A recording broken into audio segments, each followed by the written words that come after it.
I was just thinking, we're live. Is that when the honest surged on you and you were able to stop him? I bet you that felt pretty good, eh? Yeah, it was being. That's why I got so excited and I kind of Yeah, started yeah, rushing to it, and then yeah. he capitalized on it. I But know. it felt pretty damn good to be center table with the honest. Yeah, yeah. Well, yeah, and he just beat Craig Tullier. He schooled him,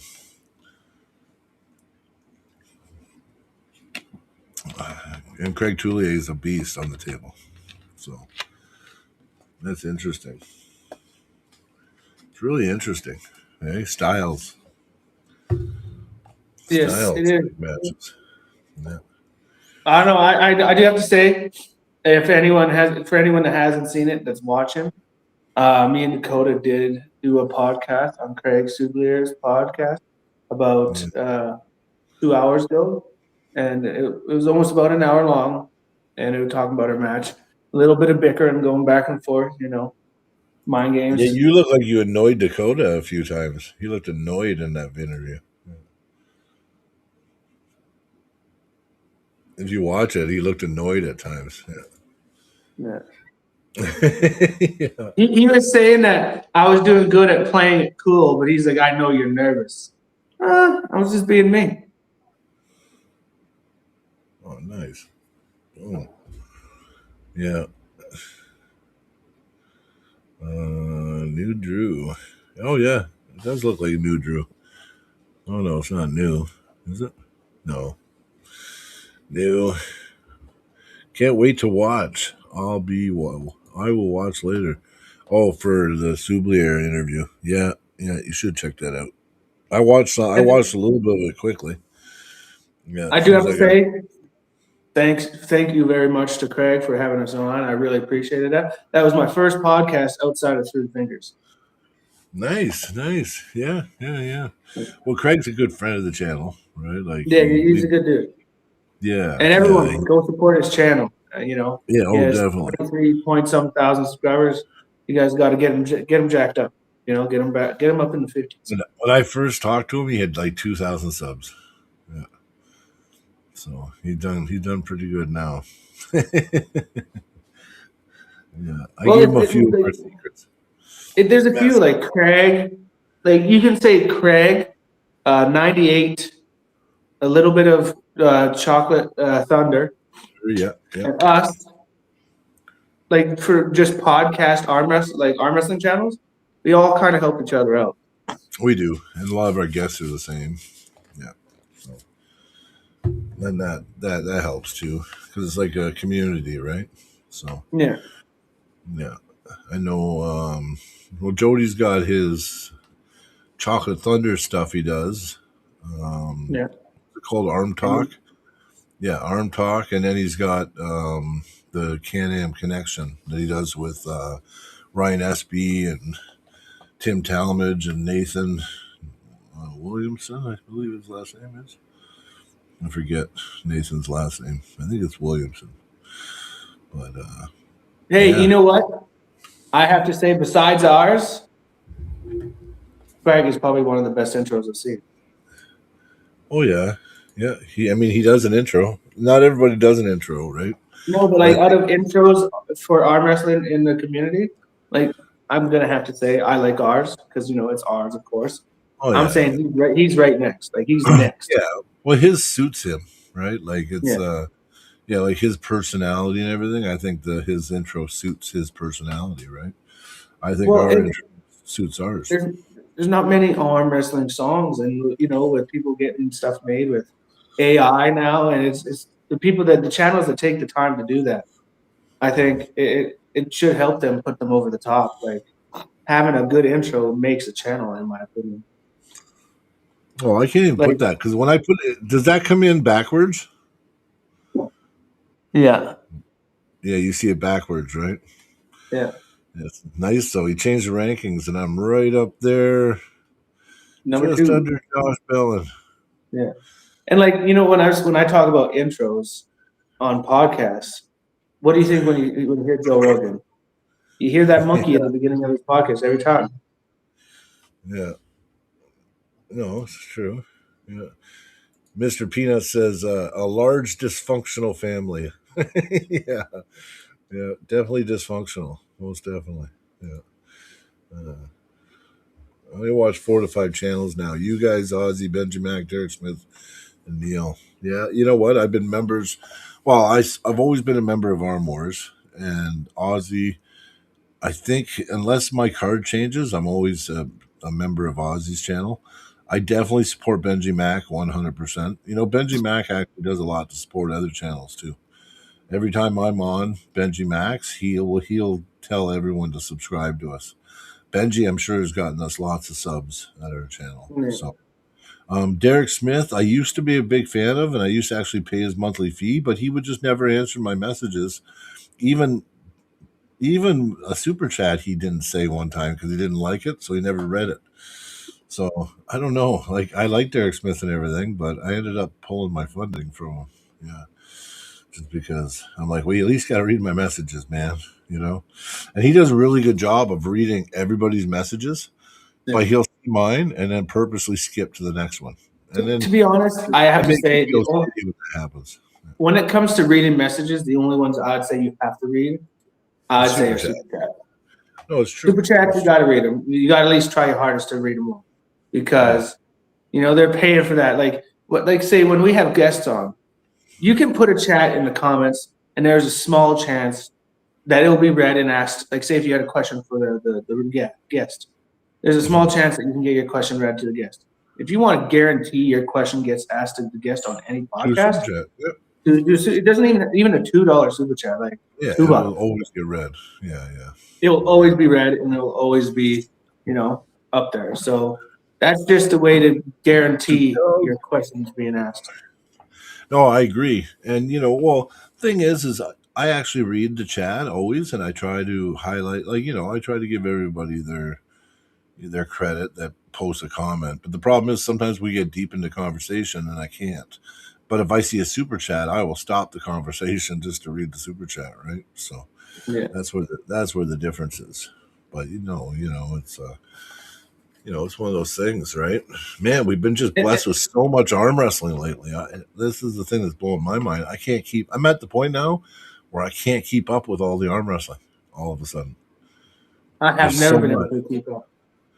I usually do a pretty good job, and it's just been crazy. Like today with Mac, did you see Thin Reaper? Thin Reaper beat John Therian today, 3-1.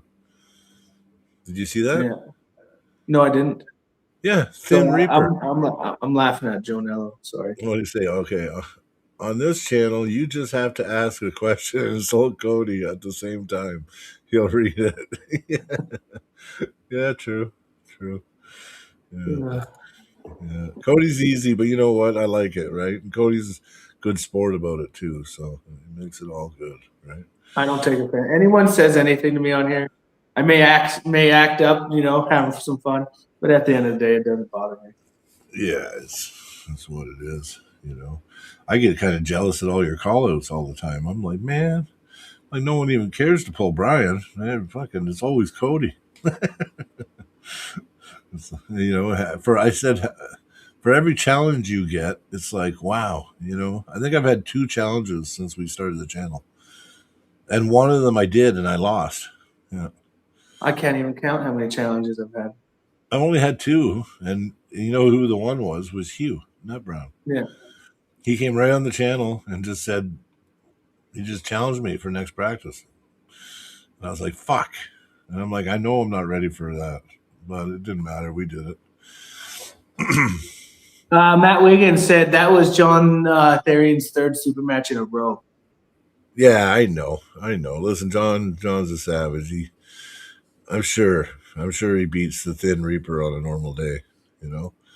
Jeremy Parker in the house. See, Jeremy really supports all these channels too. Like every single pod I see or I'm on, Jeremy's always supporting too. And then, yeah, I see Joe all the time too. I see actually all you guys. I see all you guys. Yeah, so thank you because you all support us. You support us all, and without you guys in the chat and stirring up shit and making, you know what I mean, making talking points, we probably wouldn't know what to say half the time on a pod, you know. So yeah, Jeremy Oh, yeah. Parker, arm wrestling, you know. Yep. So yeah, I had to dip out there for a Oh, Hugh second. Nutbrown, see, and Hugh's in the chat.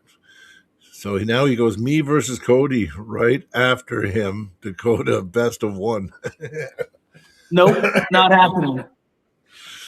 No, you know, you can't sandbag any more matches, Hugh. You know, that's it.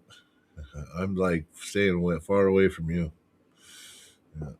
I'm not even in your weight class, and I don't want to pull you.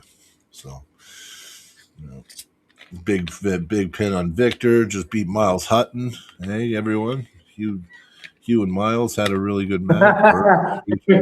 But he's saying he's pretty sure it's Slim Reaper, not Thin Reaper. I'm pretty sure me and Brian made the joke of calling him Thin Reaper one time, and he was just kind of stuck with it. I think the the Thin Reaper stuck in my head. I think you're right. Yeah, but I think I really did think it was the Thin Reaper for a while, and then now I just call him the Thin Reaper. He's actually a nice guy. He was on the pod once, and that was nice. It's just like how I always say Alex Marakis.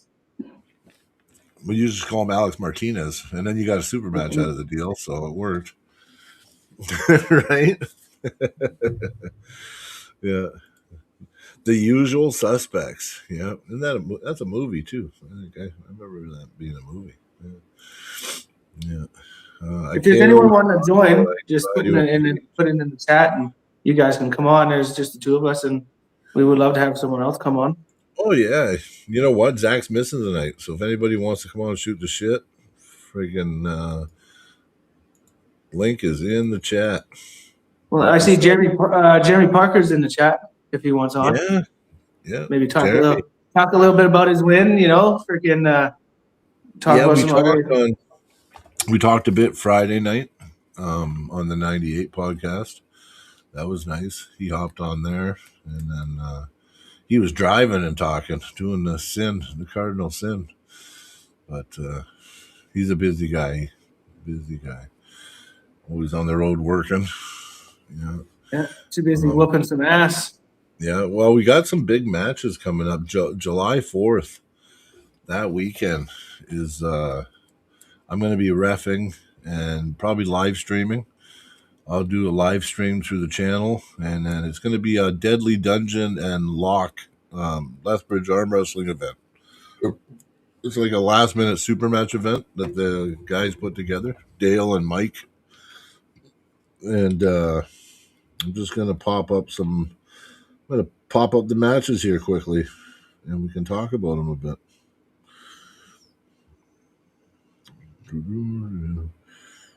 Dale. Yeah, I'm excited to hear some of these matches. I was going to be part of it, though. We got the fat cheater in the house. Hey, buddy. Are you driving again?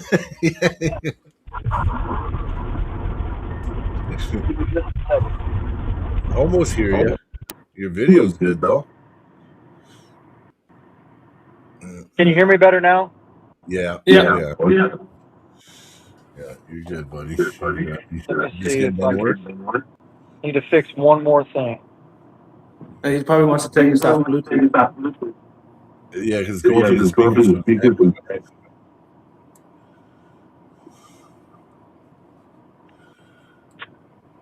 Yep. All right, I think I got it fixed. You did? Yeah. Yep. Somehow I flipped the camera. I flipped the camera. I don't know how to do that. I'm like, I think you need to look at the road, Jeremy.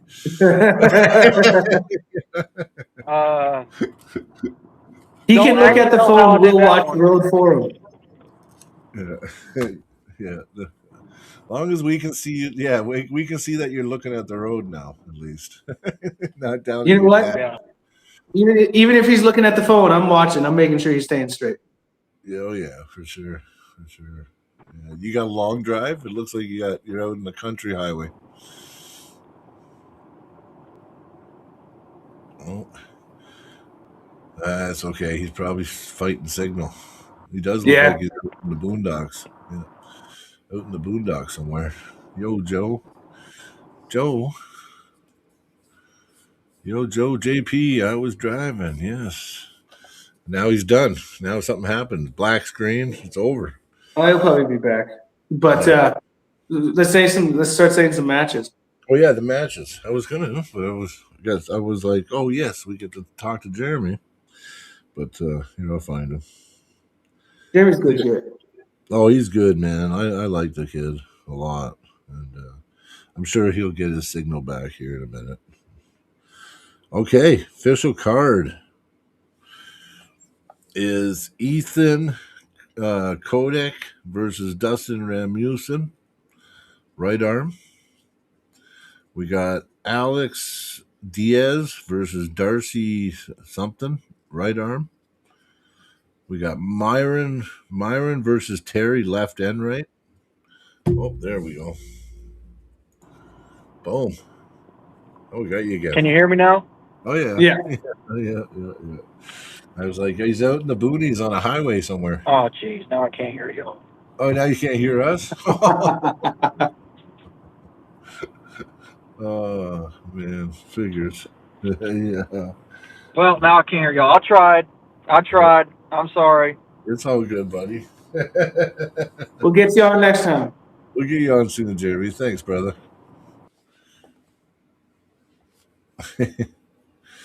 Yeah, he tried. Maybe Tuesday if we don't have any guests. We'll have to get him on if he's available. Yeah, I think right around now he gets done working. I think he works a food truck or something. So he's probably done work. Now he's driving all the way home to his family. So. Yeah. Then we had Brad Prinz versus Corbin Schaff, right hand. Then we get Deadly Dale versus Pistol Pete, right hand. Then we got Pistol Pete versus Jason Shaw, left hand. Then we got Madman Mike Schaff versus Ben Souls, left-handed. That's interesting, that match.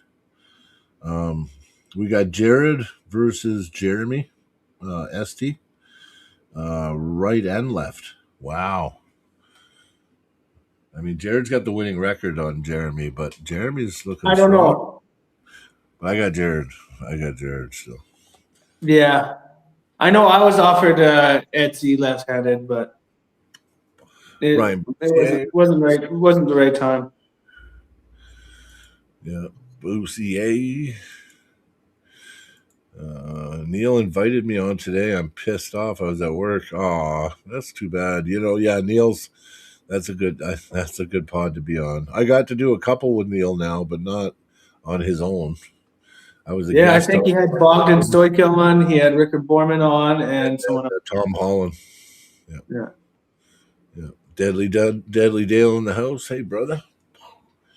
So now we're just quickly flying through these, but yeah, Jared versus Jeremy. I think that could be. It could still be. I think that's a war. That might even be the closest match on here. Maybe. I don't think so. It just depends on Jeremy. It just depends on Jeremy. I know where Jared's I think Jared is advanced too much now, and it's going to be one-sided towards Jared. Not trying to be a dick to Jeremy. He's a great dude. It's just my opinion. Well, Jared's really putting in the work again and caring about it again. So that's a big difference, too. And not only that, he was just talking about challenging you again, Cody. So, and that must mean he's feeling pretty good. Well, if he can get a win on Etsy, maybe I'll give whoever wins a chance. It all depends on how things line up. That sounds more fair. Yeah. Main event is Miles Hutton versus Victor Belov, right and left. I have to say Miles has an uphill battle on that one. I think so too. I don't get me wrong, Miles, great, strong guy, but a fresh Victor, I don't know. Yeah, the Michael Seabrook versus Scott DeRossi. Listen, I know I'm worried a little bit about Seabrook after seeing Brad rip through him the way he did, because Scott's hand's really good. I'll tell you right now, I would put $1,000 on Scott. I'm probably heavily favoring Scott in this match myself. I like Michael though, but Michael should have came back and entered in a tournament instead of just running after his super match. So I'm gonna have to vote against Michael based on that. I'm going. Has Brad ever even pinned Scott? Yes, Brad did get a pin on Scott DeRossi in Lethbridge. I think 6 months ago. But Scott came back and beat him after that. Was it Provincials or Lethbridge? It was, yeah, Brad did get a pin on Scott. But in a super match, I think I might lean Scott. Like, I would be rooting for Brad because he's my teammate. But in a super match, that's a war. And I think even Scott in the hook, I think Scott DeRossi has too much even in the hook. Scott has a great hook. He has a great hook. But I just think his hand is really good. You know, even he's a hand-dominated hooker too, right? So, yeah. But that match is really interesting. What else do we got? We got you and Dakota, same event. No, right? Different event. That's next weekend. Yeah, next weekend. I thought you were still talking about the. No, Scott DeRossi's next weekend with Seabrook. Oh, okay. See, I thought you were talking about Dale's event still. No. We're talking about Fred. Because Joe Nella brought it up, we switched to Fraser's event next weekend. So, yeah. And you know what? I was supposed to be in Cranbrook, but it's just not working out. All the hotels are booked solid. There's like so much going on there. You can't get a room anywhere. And I'm a diva. Like, like I need air conditioned room and all that shit. And I don't sleep good as it is, right? So, plus money's just really tight. After that last Through the Fingers event, I gotta kind of budget down for a little while and recoup some money. So, I don't think traveling's in my cards for a couple months anyway. So anyway, I had to back out of the Cranbrook event. Just my wife was like, "Do you want to have a wife when you come home?" So I was like, "Okay, I'm not going." So I'll be in Black Falls with you guys. Yep. I'll be in your corner. Yep. I'm gonna have Brian Parliament and friggin' wow. Zach, maybe? No, Zach won't be in either of our corners because he's friends with me and Dakota. Oh, he's playing that card, is he? But so it's going to be you and Randy Sparlings in my corner. Yeah, Randy's good, and I know how you pull really good, so that'd be probably a good duo to corner you. I'm pretty sure. Yeah. And you know what, Randy, every time I have a super match, I get it. He messaged me and goes, "You're gonna kick some ass, bud," and just gives me a little bit of pep talk. And he's a good dude. Randy's a really good dude. He's a positive thinker, right? And Randy is a really good dude. You know what? Before I met Randy, I was like, I had some kind of inner thing that I didn't like him for some reason. I met that guy. He's the nicest fucking dude in the world. Like, Randy Sparling's a really, really, really good dude. Like, really good dude. He doesn't do a lot of social media. He doesn't he keeps to himself. I mean, but man, great guy. And I'm glad I made friends with him. That's for sure. Oh, dude, and he's a good puller. Like his match. Oh, he's an excellent puller. Excellent puller. Yeah. I know I've only ever pulled him once, and that was at a Fraser's tournament like 2 years ago, and it was like instant flash press then. Yeah, he's got that inside move. Well, put it this way: if he uses the inside move, that means he respects you, though. Because if he doesn't respect your power or anything, he'll fucking go outside. He'll top roll you. But if he even did that to Miles, he's just like, yeah, well, yeah. If he respects you on the table, he'll fucking press you because that press of his is pretty damn good. When he pulled Joel Hansen that super match, I was like, yeah, that's tough to deal with that press. It's so fucking fast. Well, he gets behind it. He gets his shoulder. He gets everything so connected behind it so quick, right? So, dude, it's like in the press. Like it's like split second. Like you got to be fucking fast to beat him and take him to stop him from getting in that press. Well, we were talking about today in practice, which is kind of cool that you were talking about this. My new setup I think is my setup forever, because it protects me against top rollers, it protects me against hookers, it protects me against pressers. I don't think I think with my new setup, I think I can be in the match with almost anybody. Like maybe long lever guys still like Matt and Josh will obviously crush me, but I think this new setup I got, man, is a real game changer for me. For winning center table control and stopping the match quickly, my new setup is really, really good. Really good. I used it against Len. Everybody, I know I was watching it back again, and Bob, Brown, and Zach were like, oh, but Brian looks like he's going inside, because they said I was carved in, right? The only reason I was carved in is because I was matching. I have this thing where I match the bone line now. So wherever Len would set up with his bone line, I would match his bone line and be perfectly even with his bone line. And it just happened that it looked like I was going inside because I was neutralizing the bone line. And what that does is see, if I have my arm straight, let's say I do my setup and I go to the table and I start with my arm straight, right, like I used to. Well, if the other guy's starting with his elbows kind of kicked to the side and he's kind of carved, in my mind, he's already 10%, 15% towards where he wants to go. And now I got to use pure musculature to rip back, come over top, and get him, right? Now, if he goes inside, I just match it, and I get my bone line just perfect with his bone line. And it doesn't matter. I can top roll from there. I can go inside from there. I don't know. It's like this new fucking. It's like my mind got blown all of a sudden, and I'm not scared of setups anymore, because I was scared of setups for a long time. I would lose the setup a lot, and I would really just fight for the ref's grip a lot, so that way I could make up ground with the neutral grip, right? But See, like now talking about those, and those matches of the on that weekend. I wonder if Dakota's sitting at home shivering right now. I don't know. I watched your guys' interview today, like some of it, and it looked like you were like Dakota was almost getting offended and disgusted. He rolled his eyes a few times, and his body language was very interesting.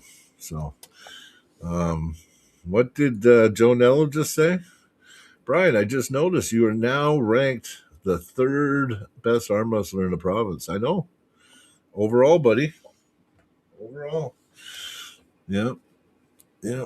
I know. Isn't that amazing? Hey, they had me. You know what, though? The rankings, you know what? Listen.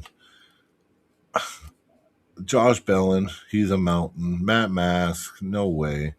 But you know what? Honestly, I think with the training camp and that, I think all the guys that I'm going to have to pull soon, because they're going to want my rank, right? Yeah. All the guys I'm going to pull soon, if I have a training camp, I got a good chance against any of them. I really do. I mean, every one of them. Like, if I got, my 8 to 10 week training camp, and I specifically get ready for that opponent, I'm not scared of anybody. So I should be okay.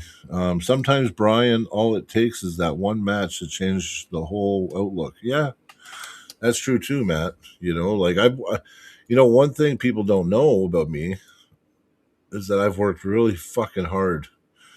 Like, blood, sweat, and tears, injuries, pain. I mean, the one that really knew was Sean. Sean always knew how much I worked. You know what I mean? And he always told me, like, I don't take you lightly ever, Brian. And I was like, "Wow, Sean, come on now," But now in the back of my head, if I had to pull Sean, I think I could be ready, and I think I can. I think, yeah, I'm gonna be. One thing about this match where I beat Len is it at least built my confidence. It built my confidence to a point. Well, it built my confidence to a point where if I have a certain period of time to train for one person, I got a really good shot. Because I stay dedicated, and I'll change my shit and pull totally different for the next guy. It doesn't matter to me. I just basically gonna find the holes and just capitalize on it. My match for that was Tim Lewis. Yeah. That was a great match. Yeah. All the new rankings they have to super match. So what the way it works is now, Joe, is that the top 3 get locked in. So Yeah. if you're in the, and I mean it makes sense in a way, right? Because the problem is the way it was working for a while, the top 3, once you got in the top 5 even, guys would start protecting their rank, and then you would see them not participate in tournaments all of a sudden, and it was very selective pulling from them, right? And we don't want to see that. We want to see our best guys still go to tournaments. So we talked about it. T-Bach, me, Kathy, a lot of the board members, Sean, I think, a lot of. I mean, it was talked about for a long time. So what the T-Bach ended up doing in the end was that he locked the top 3. So basically, the top 3, like the top 2 guy can challenge the number 1. The top 3 can challenge number 2. But outside of that, it doesn't. You can't really challenge. I mean, unless you challenge me and I just said, "Yep, let's fucking do it." Which a Number lot of 4 can times, challenge top 3. I mean, number 4 can challenge number 3. yeah, number That 4 can rule challenge is 3. Yeah, that rule's still in place. If you're one rank below someone, and they Yeah, challenge yeah, you, they have yeah. to accept. They have to accept. Yeah, and but if you're not, you don't have to accept. But this way too, I can go. So let's say a tournament. Let's say I pulled Len, and there's a tournament a month after, but I basically just been resting, and maybe I'm beat up. Maybe my tendons are a little beat up. You know what I mean? I even if I'm not 100%, if I want to just go throw my arm on the table and have a good time and not have to be left out, I can go pull. And if someone does beat me, good for them. But you know what I mean? It's not going to keep me from pulling, right? Now, if I'm not 100%, I'm just recovering from sore tendons and everything, and that tournament comes and the top 3 aren't locked in, then I'm going to be like, you know what? Yeah, I don't feel I'm not going to pull. You know what I mean? I want to train. I want to heal, train up, then I'll pull. It's like you know what I mean. But we want to arm wrestle too. I mean, we fucking love arm wrestling, right? Like no one wants to sit on the sidelines, right? So I That's the like the worst bar. thing. Yeah. I don't think I could be at a tournament and not pull. Well, that's just it. But it would suck though if you're at the tournament and you're only 80% or 70%, right? You still got to tweak brachialis or your elbow still inflamed, and you want to pull, but then some Joe Blow beats you, and now what? He's number 2. Like so, no. I think the change was good. Locking in the top 3 was a good idea. I think it keeps participation high, and the guy that's one below can always pull up, like always. Like number 4 can always challenge 3, 3 can always challenge 2. You know what I mean? So the only time I think you have to, if number 2, let's say number 3 challenges me and I pull number 3 and I beat him, I don't think he can just challenge me the next day again. You know what I mean? I think there would have to be some time in between or something. Yeah. I'm not sure how that would work. There's a guy here called B-Side Bulljet or whatever. Oh yeah. So you guys looking at anyone or attorney in BC? There's a few BC guys I got in my sights. I think one, actually 2, but one I got to train for quite a bit. The other one I don't know. Like, I do want to rematch one of these days with Alex on the left. That needs to happen. I don't know a lot of the supers in BC. That's my problem. And I think Keanu McGill. I think me and Keanu McGill. Right. That'd be a good match stylistically. I think you want to get him in the straps too. I want to get everyone in the straps. Well, you do, but there's certain guys I think you definitely want to get in the straps. But yeah, exactly. I'm at that point now too. I don't want to fucking if I'm winning at a straps, then don't even question it because I definitely would have won if I was in straps. Like that's what I was trying to say. Some guys when I beat Chuck Young there back a long ways ago now, they were like, "Oh, it might have been different if it went to the straps." I'm like, my whole game plan was to go to the straps, but I never got there because I never needed them, right? But normally, like when I get to the straps, I'm like, Well, I know I'm way stronger in the straps. Like I know. Man, straps is home for me, man. That's my home. Feel comfortable. I take my shoes off. You know, I get ready to relax. I might pull left-handed at a Black Falls tournament, but my right's really. I'm back. So I started training a week ago, and I've been doing Oh two yeah, you workouts. can pull because they do I have a can masters. I could pull left hand. Yeah, well, you can't pull open because they don't have an open class. Oh, they don't? Oh, it's an amateur Yeah. tournament, isn't it? Yeah, but they do have masters Oh, I'll pull amateur left. Yeah. or masters. No, masters left. Sorry. Yeah, not amateurs. No. Jason Shaw in the house. Hey, brother. This guy here has a super match every week now. Jason Shaw. Yeah, definitely. What did I miss something? Just look at this. Oh, can't wait to see Randy Sparling in action. Incredible person and incredible arm wrestler. Yes, I agree, Matt. He's a great guy. Great guy. And I like watching him pull too. Because you know it's all or nothing. He puts it all on the line when he's on the table. Very exciting to watch him pull. Yeah. Right on. I'm AMA in BC because I'm just curious if you guys been looking over here. You know what? I know some of the BC pullers, but a lot of the ones I know are like they pull in Alberta anyway, right? A lot of the pullers I know. I'm going towards like close to the island and stuff. I don't know who everyone is. Like I said, I know Keanu McGill and Alex Merides because those are the only two that I know those guys. Mm-hmm. But I mean, who's one of your top super heavyweights in BC? Maybe you can help me out, and then I could think about whether I want to pull somebody in BC. Yeah, because I'd be down anytime. I'm down to pull whatever. Like even when I watched the BC provincials, I literally watched the 220 class and then I quit. Okay, well that makes sense. Because to be honest, I'll have to tell you this. In my opinion, tournaments are one of the most boringest things to watch ever. They are. I prefer super match any day. And that's another thing too, kind of leaning towards super matches. Like I would hate, you know why I'm glad that they lock in? Yeah, maybe on that guy, have you seen Oleg? I know Oleg, and his left is I don't have a chance in hell. I might be able to give him something on the right, but Oleg's pretty damn good, man. Yeah, I'm definitely impressed by him. I'd be worried about his speed a little bit. Yeah. Brett Stubbs. Okay. Yeah, okay. Yeah. No, I'd definitely be down. We've been talking about the East Coast pullers, and I want to pull Sean Ross is who I want to pull. I think I'm at the point where I got that guy. You know what, Brian? You know what we should do? 2027, we should make a point of it of having a super match with one person from each province.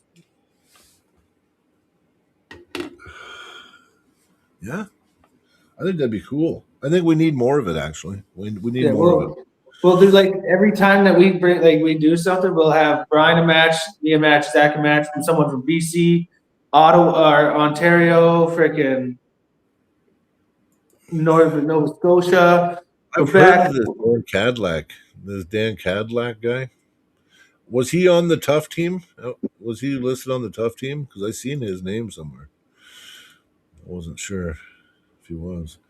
Some beasts were at Quebec Prevent. I bet. Yeah, Quebec's got some beasts for sure. Yeah. A lot of guys no one knows in Quebec. What's this? Also, Brian, we were talking about having a mini tournament after the super matches, 3 weight classes, $30 an arm. Also, Mike and I decided that the super match winners get trophies. Going to be great. Okay, wicked. Yeah, no, that'd be great. But okay, yeah, as long as it's small, because my plans are to come there and come home the same day. So, yeah, but I think that should be okay. Yeah. Might Well, want to start a little earlier though, maybe noon. Start the super matches at noon or something. If you're gonna do a tournament. I really like that idea. I think I really want to try to do that. I want to have a super match with one person from each province, and I feel like even like we're not the biggest podcast in the world, but we'll put all the matches on here, Oh and yeah. that for three people out of each province, they have a little way to get their self out there more than they normally would. Well, yeah, and another thing. Listen, we've been talking, and with the help of AI and everything else, we should have a Canadian ranking system. For some reason, like I looked high and low everywhere. No one is taking it upon themselves to make a Canadian ranking system. You know what, guys? It only takes one guy to put in the work and make a Canadian ranking system. And if people, it's an opinion piece, maybe some people will think, but no one else has done it. So we almost should. Like, we really should have a breakdown on who the best in Canada is. Because, Oh,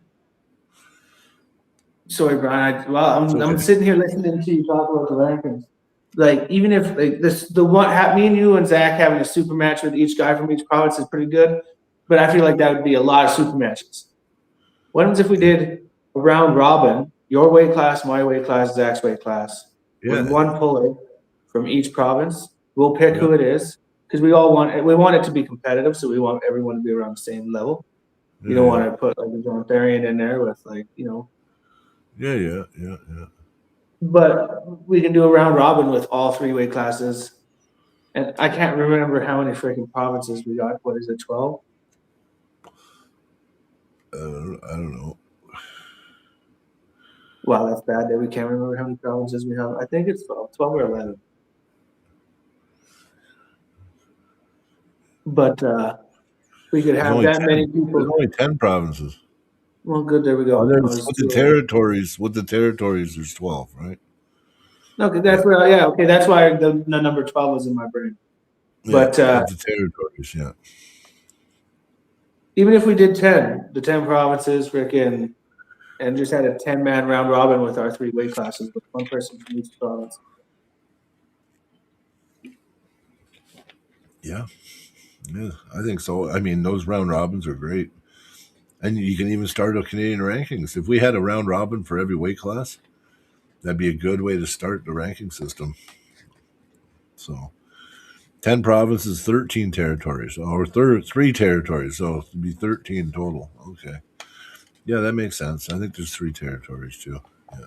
But like we would have to find sponsors, and like if we're doing three weight classes of round robin, 10 people each, you'd have to make it like winner gets $1,000 or something. Well, what we try to do is we try to reach out to all the provinces and have each athlete try to get sponsored by somebody in the province. So some company or organization can sponsor the athlete from Ontario. Somebody from Nova Scotia can sponsor the guy from Nova Scotia. And you know what I mean? And then this way it's not a huge cost to the event, really. Yeah. Right? Because we have sponsors paying everything. And now we have round robins with the best from every province. That sounds kick-ass to me. If we were going to do the best from every province, I don't, not to be rude to us. What am I, what? Sure. Sorry. I was going to say, if we did the best from all 3 or 10 provinces, then we'd have to put Victor in there in my weight class, and Zach would, I think, get his. Zach would get his, yeah. And then freaking me and you just wouldn't get ours. No. Bellin would be our super heavyweight. Yeah. I was just thinking, even if because I know I would want to be part of the round robin, so I'd be like the top. Yeah. Oh wait, Cody, your new weight class is 198. Yeah, 198 is a tough class, man. You got Eugene, you got Mason DeRossi. I'm back to 210. I'm no longer 198. I just dropped that weight for provincials. I'm don't thinking know. about bouncing back and forth. It depends. Like I can pull 220s. I can pull 198s. From what I found out, and I can't say nothing though, Mason DeRossi's about to get real popular soon. Really popular. So, and I can't say nothing. So that's just a big let it ponder, guys. But something's gonna really, really stir the whole community soon, from what I heard. So, yeah. Yeah, but if he gets really popular, then No, but like really, really, this is gonna really like. I think he might get on the East versus West now. So yeah, but then Eugene should be getting that hype because Eugene mops the floor with him. well, Eugene will get that hype after Justin Bishop's when he If pulls beats Justin Justin Bishop. Bishop. He needs to, because the problem with Eugene, yes, has cleaned house here, but Eugene knows it's a problem too. That's why he's excited to pull some of the best from the States, right? Because he hasn't got his visa, but he'll have his visa soon enough, and everybody will know who Eugene is North America wide soon. Because when he gets his visa, he's coming. He's coming for everybody. Yeah, but and like we'll see how he does with Justin, because if he can beat Justin Bishop, yes, lost to Tom Holland, but he also went 3-2 in a war against Mendagas. He also, who else did he do that with? It's like Giannis and him went 3-2, right? So yeah, I'd say I don't know. Yeah. But like we know that Eugene mops the floor with friggin' Mason DeRossi, but I'm not trying to take anything from Mason DeRossi when I say that. It's just we know that Eugene is number one. No, I know, I agree. Well, Keanu McGill said, "Let's dial it in." Oh, did he? Yeah, there he goes. Someone must have let him know. Hey, I'm here. One sec. No worries. Keanu McGill. I think that'd be a really, really good match. Yes, yes, yes. No shit, Joe Nello says. Yeah. No, Keanu and Cody. Fuck yeah, we should get it done. But as far as I seen a comment there, so half the round robin is from Alberta. Well, no, because it's only one from every weight class from every province. So it'd be whatever. If there's 5 weight classes, it'd be 5 from every province for the round robin. It's Keanu McGill. Yeah, we could definitely set up a date. Let's set it up for like I'd have to figure out. Let's keep in contact. I'm definitely down with that. Set up for our fall event. Yeah. Because I got my match coming here up on the this weekend, and then I want at least 3 months to do a good training cycle. I haven't done a good training bracket for like fucking ever. I just fill in where I can. Yeah. So, and then after that, like we can plan for the end of that. Like so, like 4 months from now. Yeah, yeah. Well, it looks like I might. You know what?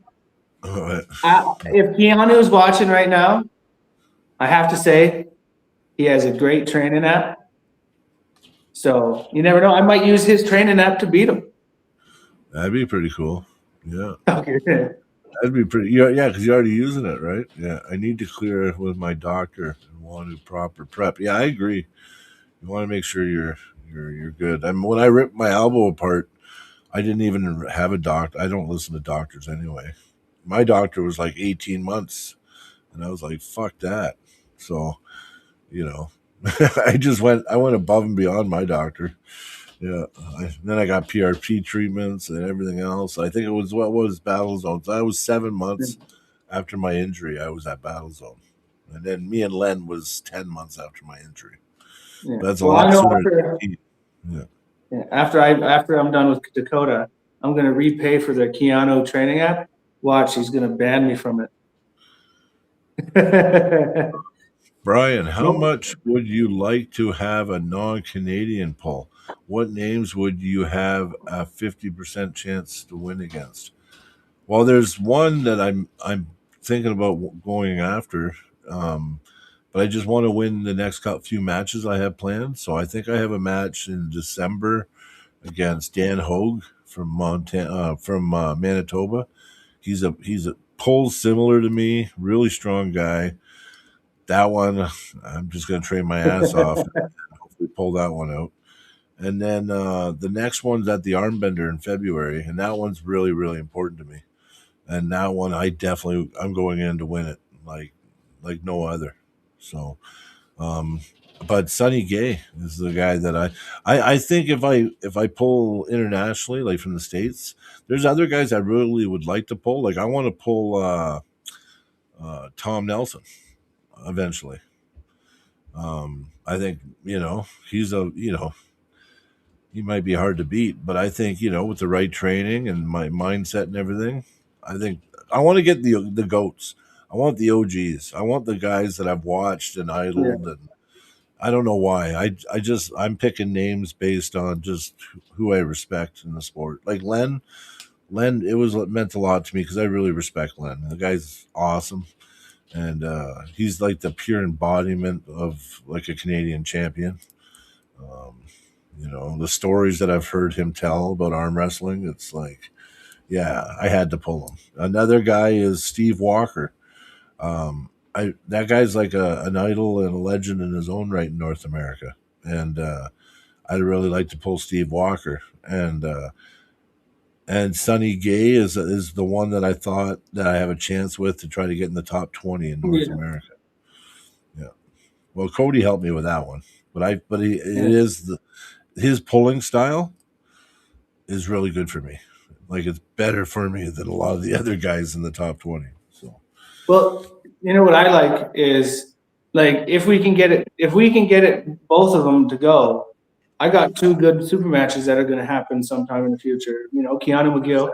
If me and Keanu have a super match, I want left and right. We gotta if we're gonna make that difference in distance, like because he lives far BC, I live middle of Alberta. If we're gonna make that distance happen, we got to do left and right if he's okay with that. And then after that, in February, hopefully, I think it would be awesome is if we could get Phil Cardia. Phil Cardi, yeah, I think Phil Cardi. I agree with that. I watched his match. Keanu said you're banned. I guess I'm banned from the training app. Yeah, you're banned now. Yeah, there's Muscle Bound Zach. Hey, brother. Working on that bicep peak. Oh, yeah, you got a pretty good peak on it. Yeah, it's pretty good. Oh, yeah. Disappearing into Bob Brown. Yeah, you defragment. Oh, you see that?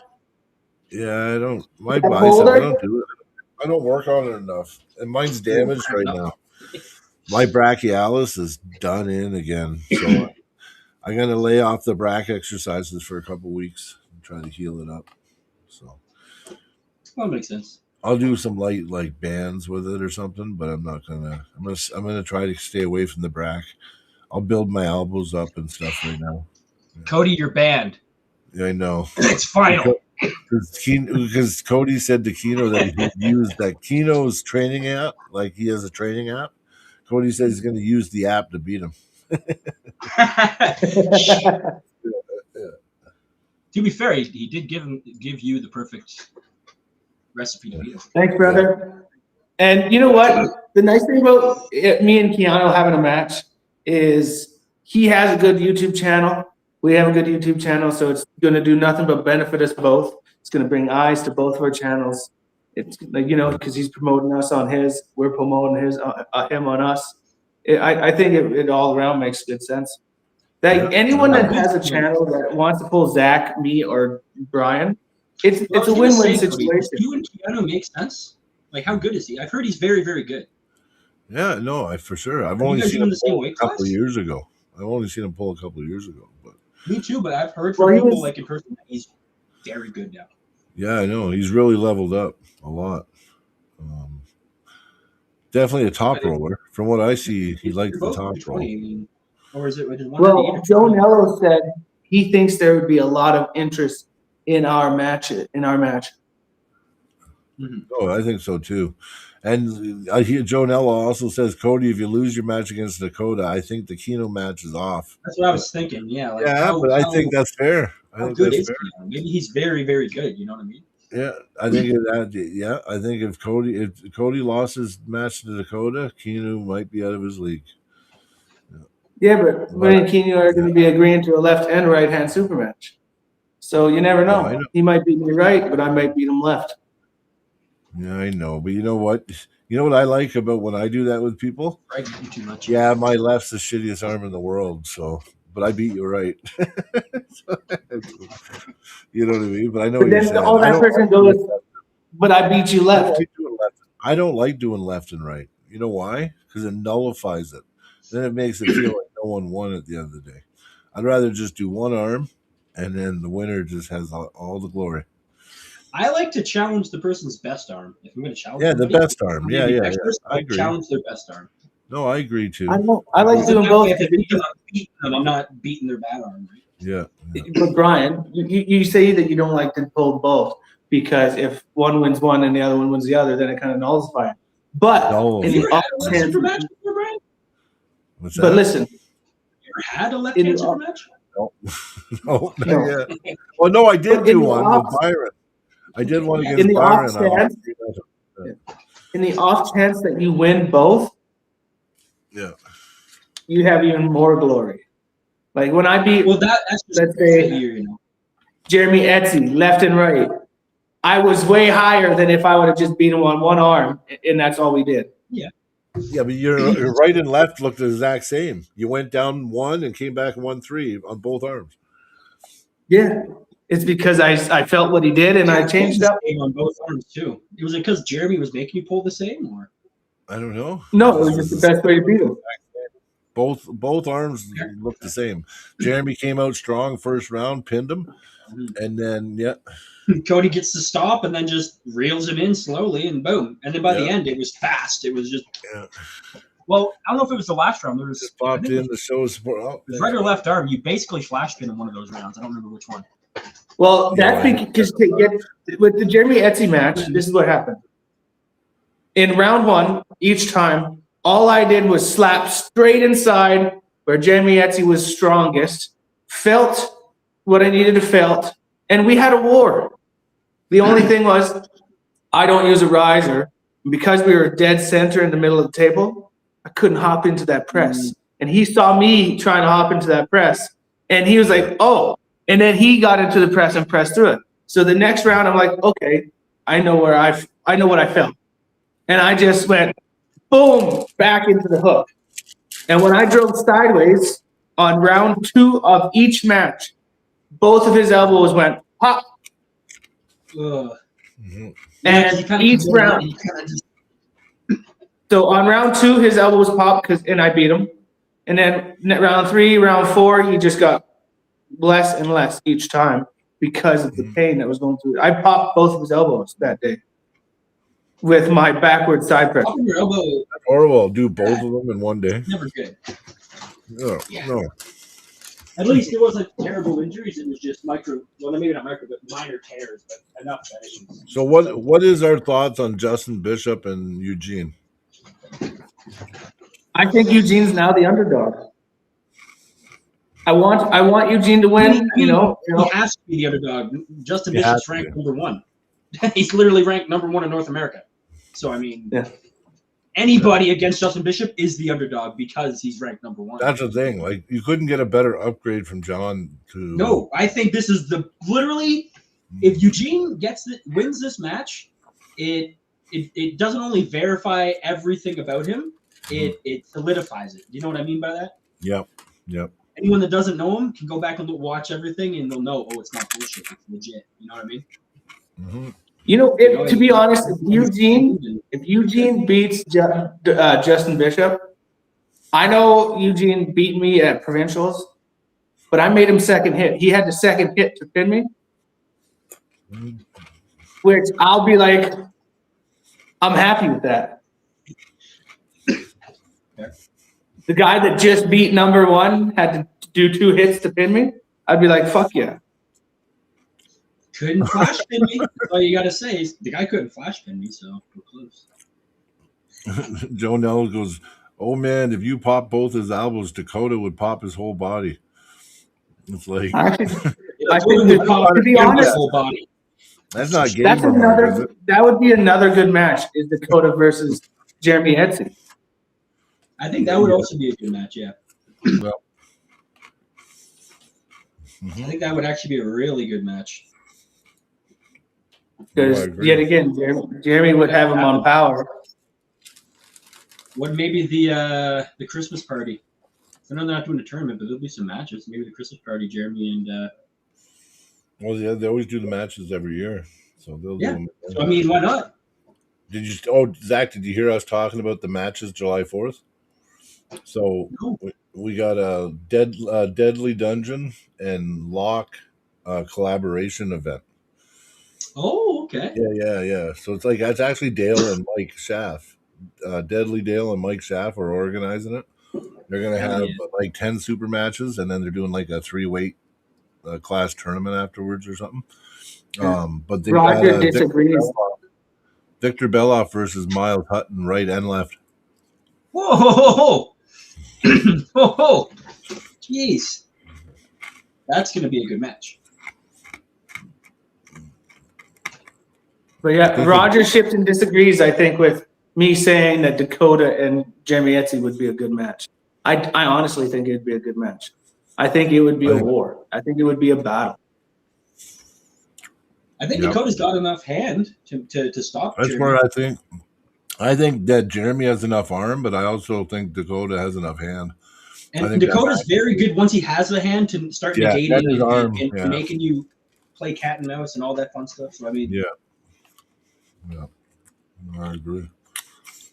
but see, the thing is- here, one Have second. we ever even seen this match happen? Like, have they even pulled in a tournament? I don't think so. Like, Dakota hasn't pulled that much, or that he doesn't pull that much in Alberta as much anymore as he used to. And there's a lot of people that I think it would be a good match between Dakota and them. I think he Listen. needs to. Dakota should pull a little more. Listen, Dakota's not rank 11. He needs to. What Okay. Dakota needs to do is pull a little more in Alberta and watch his ranks soar upwards. Yeah. Like So Roger must have just misspelt there, and he said, "No, I agree, it would." Oh, okay. Probably just thumb hit B instead of A. He was disagreeing with Joe. Yeah. Oh, okay. No. Yeah. Yeah, I don't know. Yeah, Dakota just needs to pull more. Like if he just pulled a few more events this year, his rank will be different. Listen, the rankings still right now are still all out of whack.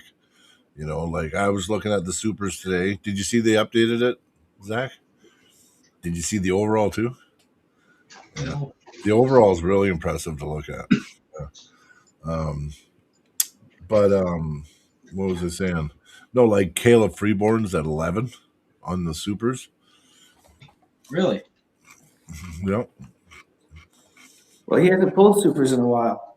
No, I know, but then you got Darren Matthews. Where's Darren? Like Darren's, like these guys here are the guys that I worry about having a super match with, right? Dale's number 2, right arm, Grandmaster. Really? Nice. Yeah. Good for Dale. And Brad's number 2, left hand Grandmasters and right hand Grandmasters, 100 kg. Dale's also Grandmaster right hand at 100 kg plus.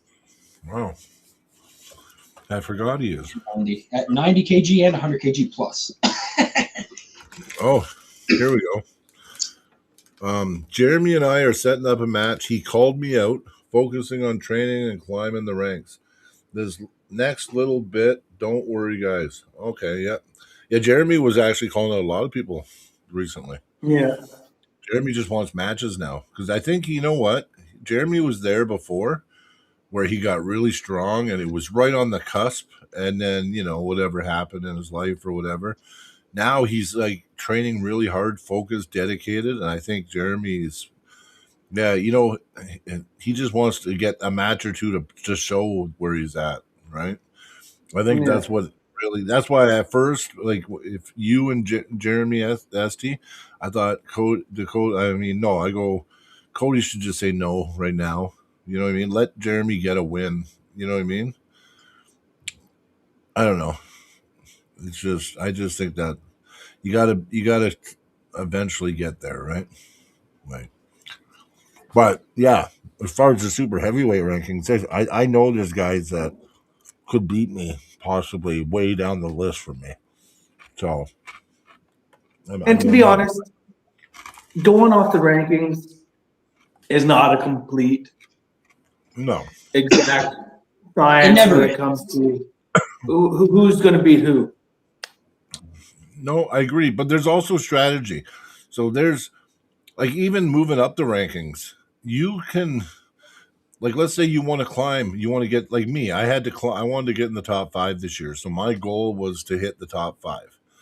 I never really thought about who I was going to pull or anything, and then when Len called me out, I thought I could train. I bet you I can stop his hit if I trained for it and I worked hard and I just focused, you know, just pulling a certain way against Len, and I'm like, that's my ticket into the top 5, right? Because that's what I wanted, to be in the top 5. Yeah. Now, if I was better off pulling someone else to hit in the top 5, I probably would have challenged them or tried to get a match with them, right? Like there's strategy to getting up the rankings too. If you're smart, you can actually beat somebody higher than somebody that you can't beat. You know what I mean, in a sense, right? Yeah. Hey Brian, I should read this message. I know Cohen's put it in here a few times. Yeah, he said, "Who do you guys think would be some good Alberta versus Saskatchewan matches?" There's lots, because there's a lot of Saskatchewan pullers now that I didn't really know as much about. Now now they're coming out of the woodwork, right? We're getting to know them. I don't know. I think in the supers, maybe Desmond's. I didn't know him before. Right? Well, even Dakota. But like, who? Yeah. So like in Saskatchewan, who do they have for 220s? Like you don't really consider Miles Hutton part of Saskatchewan anymore. He pulls more Alberta. Well, you got the Kane guy, right? In the 220 guy, Kane. You got Luke Leverson. Luke Leverson's. He's not 220, is he? He's number 1 left to right. He won. That's 220. Okay. Why did I think Luke was lighter for some reason? Is he tall? He's a big dude. He's that's right. He's tall. Yeah, he's actually tall. 6'5", maybe. He might even be 6'5". Yeah, he came up and I met him. I met Luke once at Nationals. He actually came up and talked with. Like if Leverson is number 1 each arm, but he said there's a couple of dudes maybe that beat him. Yeah, and that he was pulling amateurs before that. That guy jumped like this straight up. He's pretty good. Yeah, because he went from like pulling amateurs. It's funny. His name's Luke Leverson, but he has a massive lever. Like no joke. Like it's probably like this tall. Like it's ridiculous. Yeah, I think. Yeah, no, he was on Dakota's podcast. Yeah, and I asked him if he thought he would be able to beat me, and he said not yet. No, I was watching that part. Yeah, no, he's not your level yet, Cody, but he's just finding his connections. For sure, he has the potential to get there. Well, there is one guy, and it's JDM, but he, I don't think that's ever going to happen. What's his name again? What's his real name? Oh, it's a Joe something. It's another Joe guy. Yeah. Listen, Solomon Latimer, he always gives, that guy. I used to get mad when I pulled him because I thought he was a cheater, but he's actually a really good arm wrestler. Yeah, he knows how to get every advantage. He knows when to go early. He knows when to foul. Like, even if you're a stronger arm wrestler than him, he's hard to beat, man. He's good at knocking your elbow off the pad, making it look like you did it. Like, that guy's really good. So I still want my match with Solomon.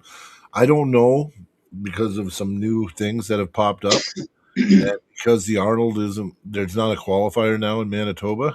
I don't think I can do the match with Sullivan in this fall at the King of the North.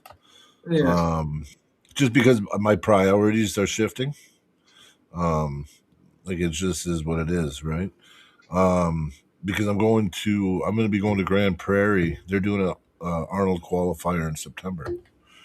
Well, So Leverson and Cohen said Aaron Casey would be a good match for you. Well, does Leverson beat Aaron Casey? Because if Leverson beats Aaron Casey, I don't think that'd be a good match. No. They're saying this. They're saying this with that in their mind, Cody. They're the ones saying it. Luke's yeah. He What happened? knows he wouldn't beat you, and he's saying that Aaron, you would be a good match. Aaron beats him. You know what I mean? Yeah, for sure. Aaron might be like pretty good by the sounds of it. Aaron Casey. There's a lot of good pullers from there, man. I mean, I need that rematch for freaking. who's the guy that Cody or Dakota pulled the 1 year, the first year at Lloyd? I think he pulled him right and left. He got like a beard. Trying to remember his name. He won both matches. Dakota did. Just can't remember who it was. He was good. I remember he got a pin on Ty Sakal once. Just wish I could think of his name. Ryan the Bull. Yes, Ryan. Big win, brother. Boom. Huge win. Huge. Surprising how dominant it was. I was arguing with everybody because everyone was saying Merlot so much, right? And I was like, I don't think so. But I did fuck up because I thought that Merlot and Alan Ford were on the same level. I figured they were. I've never seen them pull. I got Alan really high, right, on a level. But Brian was so fucking strong. It wasn't even close to what Ryan might be doing this and then when. Oh yeah, Ryan, I think is just going on. Yeah, super power. Usually, I don't take away things from somebody if they get beat. Like I don't take anything away from Jason. I thought Jason was like I think he is really really good. So if Ryan's beating him that easy, yeah, but Ryan effortless, like that, the way he did it, he must be like very very good. Well, not only that. Who doesn't? I've seen the best of hookers Merlot get their hands still, and I mean, anyway, I was so fucking impressed. Anyway, buddy, great pulling, man. Fuck yeah. I wish you know what. Fucking y'all in Georgia. Yeah, Georgia, nice, buddy. Okay. Hey Zach, were you listening when I brought up Georgia? Like me, you, and Brian doing a super match with one guy from every province and all 10 provinces in Canada, like in 2027, like just planning it out where we super match one guy or doing a round robin. We take on all the number ones. That makes it pretty tough for me. Prove that I'm number one. I'm not number one. It doesn't, but Brian, you keep saying all the number ones. You could just say all the people around our level. Like it doesn't have to be the number ones of every province. Like say we think this guy's around our level and he's around like these guys' levels, and we take what we think somebody from every province. Yeah, no matter what. I'll be honest with you guys. I think the best match for me is in Alberta already. Yeah, you want that one. Go anywhere. It's going to be a round robin, so you never know how it turns out. Yeah. No, unless we do the super match. We were also talking that no one has sat down and ever done a Canadian rankings yet either. That's true. No one has. I think that I don't know if we should do like a sophisticated one, but I think like a in the hook type rankings just for Canada. I think that could work. It's difficult because there's nothing that does this, hey Brian? Everything's separate. So you have to not only go and choose which ones you're going to use, but which ones are more important. Okay, but here I'll throw another one. Arbitrary things. You know? Yeah. I'll throw a counter to that though. Maybe it won't be so far, and things would come together and overlap more if there was a reason for it. If Zach is sitting at number 1 in Canada and number 3 over in Manitoba says, "Fuck that, let's line this up."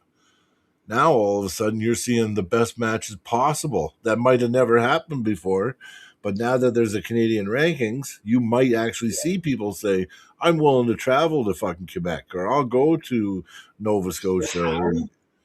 How would you dictate? So let's say you have the top 10 of every province. How would you dictate which province is better or more important? You know what I'm saying? You Like, would- how you'd would have you to dictate break which it- number one? You'd have to That's not what I'm break saying, it though. down In in the break- provinces. You'd have to just go off No, pure you have to, power. because the data is based on provinces. So you have to go with the provincials. You got to go with stuff like that, right? From each Yeah, you province. would. But, No, you just have to go off a national. but you got your nationals, and You you can't. know. There's not enough pool. There's not enough pool. It would be a fake ranking. It would be. That's why no one's done it off nationals, Oh, because but I it wouldn't agree. mean anything. I agree. But in the That's the hook, reason why no one's done it. Like, Cody, you are right, but the reason why no one's done that is because it wouldn't really mean anything. You actually No. have to, like, No, but see, the thing is, top three of every you province started. each other or something.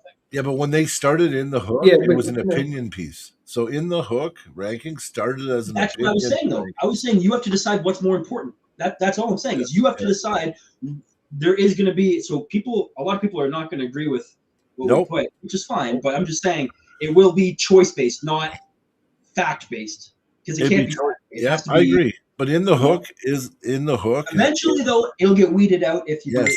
Right? So that's what Wrong. happened. I'll prove it, right? I'll prove that it's wrong. Yeah, when in the hook got created, right? Chance Shaw and them did it, right? When they created it, they did it based. They had to in a way, like you said, there wasn't enough overlap. There was no way to really. So what they did is they just said, okay, this is the top 20, this is the top 20, and they just went off who they thought. What we think the top 20 is. But after 10 years or however long it's been out, right? It's worked itself out, because any change after that came from a loss to a person. Okay, Right? so what if we take provincials and nationals for the past 3 years, compile that into all the weight classes, and then take who we think based off of previous matches and everything? Yeah. You could. We could do Because that, it's and it's just a starting point. See, the great thing is, Yeah. we have all the national rank, how people place in the nationals. We have AI. Yeah. What you do is you take the list from each weight class for, let's say, the last 6 years of nationals, I was and gonna you say go three to keep it relevant. AI. 3 nationals in every But province. even, I'd say more 5. I'd say more 5 years, because Okay, you fine. never know. But you do People that have quit. now do a rankings list of all these people from best to worst. AI would be able to take on who's pulled in there more, and then that's just the starting line. I You would take go the top more by 20. our opinion, not AI's, because AI can be, with arm wrestling, can be so terribly dead wrong. I would Yeah. say us for that, just for that. No, but listen, Yeah, let me finish. Sure, I'm just saying for that one spot. I know, but let me finish. AI will spit out. They go, okay, in the last 5 years, this is how I would say the best to worst is, because you never know. The best guy probably maybe won provincials 3 times in that 2 years or 5 years, Yeah. or won it twice. He's the only one that won it twice in those 5 years. And then after you start off with the top 20, and then after that, it evolves with super matches. So you start off with that, because our opinion at the end of the day doesn't mean anything compared to the nationals, with how people place. Well, no, Cody, it's not our opinion of the nationals. It's our opinion of the provincials, right? Because a lot of people don't go. There's not enough pool at nationals to make the rank. It would make no sense. Yeah, no, I agree. I You need the agree. same- You need the provincials. Yeah. Listen, the best way People that care about their province will go to provincials. Okay, so here's what Probably the good pullers will go to provincials. here's the easy way of doing it. Okay, when Nationals was in Regina, we had a really good West Coast showing. It was very high volume, Yeah. right? So if we break it down to, let's say we take Quebec and Moncton, we take those 2 nationals, and then we take the West Coast nationals, and then we sit down and we decide, because now we got the very best pullers from the East that we'll see in a category, and then we'll have all the best pullers from the West that we're going to see in a category, and then we can do, well, Josh beats so and so, okay, you know what I mean? Rick, You could do that with just the last 5 years. Yeah, but I'm saying it wouldn't be If you hard to just do. pick the last 5 years, you're going to get one from the East. Yeah. You're going to get one from Quebec. And you're going to get one from the West. Exactly. So we're gonna have a pretty damn good idea as far as names. And anyway, it's just interesting. And like I said, I think I think capitalizing on with AI would be the best idea. Well, yeah, if you of took the course. 5 Because years. Brian knows this. You got to weed through a lot of shit. You gotta So you weed can't just through go, "Oh, it, it's good." You gotta check it all. Like, It's not it that takes easy. almost as Yeah. much time to use AI to do this. If it's the first time, then it would be to do it normal. If you've Yeah, done it your a bunch, first- it learns and it knows. but Yes, if you're it the first time, learns. it's normal. Yeah, because my Brian knows. first, He's told me all about it. It's I agree. Because yes, Brian's it's used AI 10 times more than me and you combined. okay. When I started making music, Zach, did it sound like it does now when I make music? You'd No. send me stuff and it didn't know what you wanted. You'd No. show me what you'd send it. You'd ask for something. It would not give Yeah. you what you asked. But It then would not. 200 No. songs later, it knows what you want now because Yeah. it's Yeah. And it's a learning curve for the user too. So I Yeah. learned how to get what I want differently by telling it yes, in a different way. things. Which that was a learning curve too. But then with the posters, the first ones I made were just horse shit. And then I just kept going and going and going. Eventually it started understanding. And then all the posters I make now, it's like, fuck, it doesn't take me long. It knows exactly how I like the posters. It knows, you know what I mean? And it just does it now. You know what I mean? You're right. The AI Well, learns and Pat Wiggins had to scroll up, but because he said, read his idea above.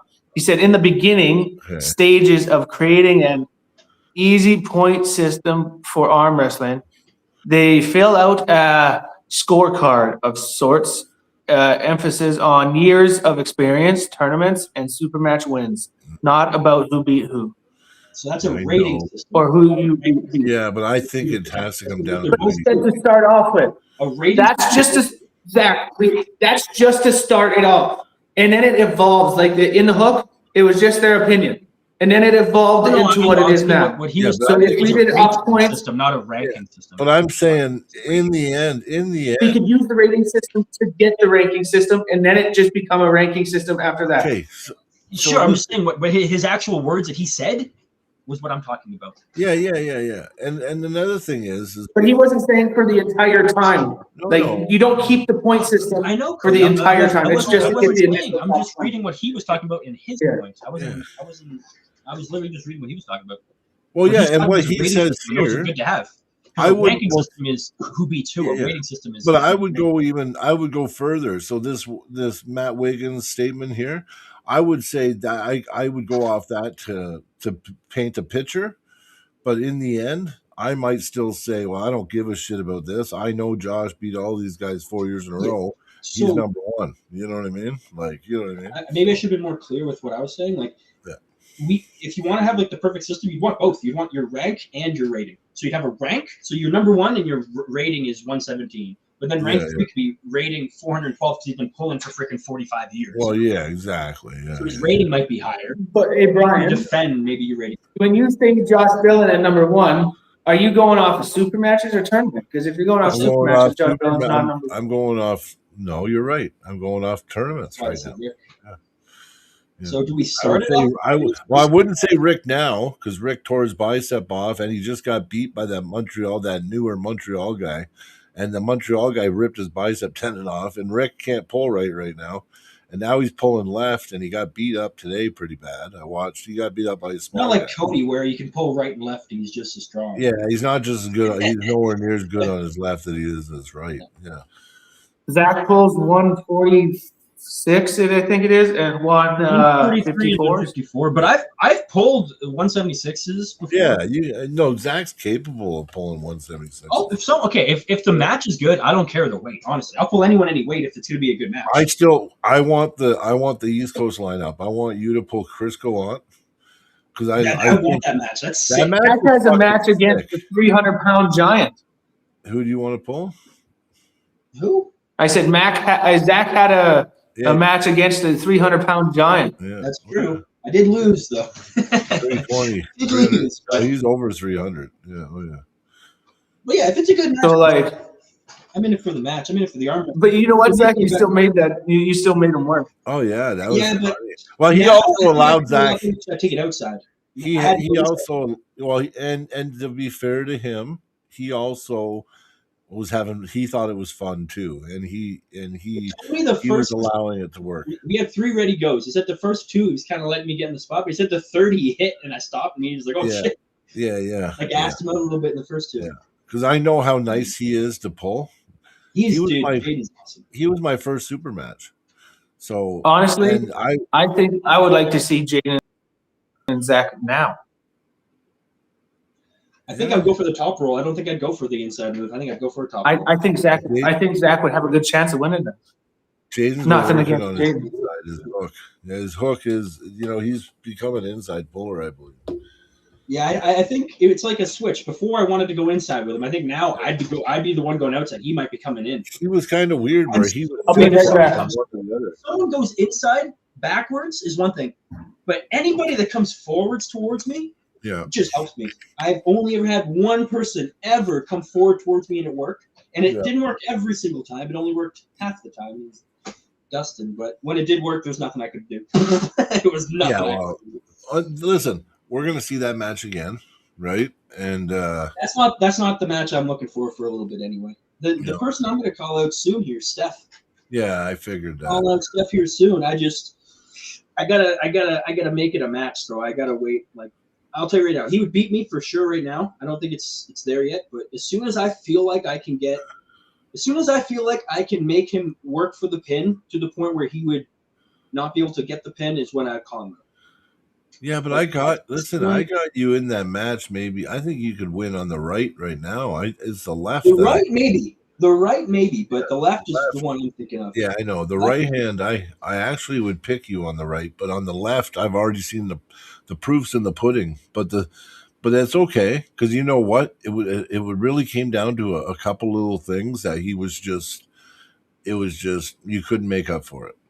But I think like you're right. Setup, I'll beat him. I can't beat him in the setup. Not Well, yet. no, yeah. That's what it is. If I can beat Steph in the setup, the difference is if You I can will, take him once, he's not using all his strength. I just can't do that. His hand dwarfs mine. His hand's like Caleb, not Caleb. Yeah.